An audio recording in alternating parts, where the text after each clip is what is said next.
আর একটা কথা মনে রাখবেন, আপনি যত দান করবেন আল্লাহ আপনাকে তত বেশি দিবে। চান আল্লাহ পাকের খাজানা যে এত প্রচুর, আপনি দান করলে কমে যাবে এই চিন্তাই করবেন না কখন। তবে সবচেয়ে সেরা দান কোনটা জানেন? আপনার প্রয়োজন আছে এখন, এই প্রয়োজনের সময় দানটা হচ্ছে সেরা দান। এবং সবচেয়ে উত্তম খরচ কোনটা? সবচেয়ে উত্তম খরচ হচ্ছে আপনার পরিবারের পিছনে খরচ।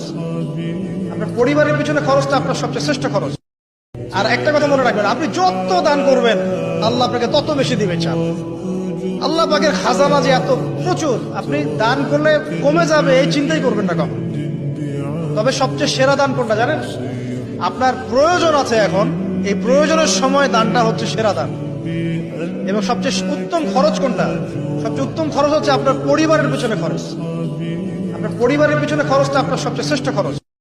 আর একটা কথা মনে রাখবেন, আপনি যত দান করবেন আল্লাহ আপনাকে তত বেশি দিবে। চান আল্লাহ পাকের খাজানা যে এত প্রচুর, আপনি দান করলে কমে যাবে এই চিন্তাই করবেন না কখন।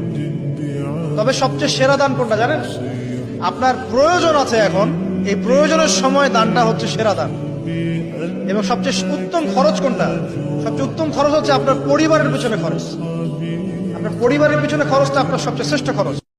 আর একটা কথা মনে রাখবেন, আপনি যত দান করবেন আল্লাহ আপনাকে তত বেশি দিবে। চান আল্লাহ পাকের খাজানা যে এত প্রচুর, আপনি দান করলে কমে যাবে এই চিন্তাই করবেন না কখন।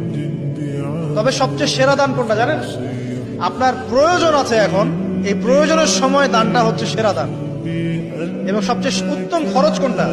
সবচেয়ে উত্তম খরচ হচ্ছে আপনার পরিবারের পিছনে খরচ। আপনার পরিবারের পিছনে খরচটা আপনার সবচেয়ে শ্রেষ্ঠ খরচ।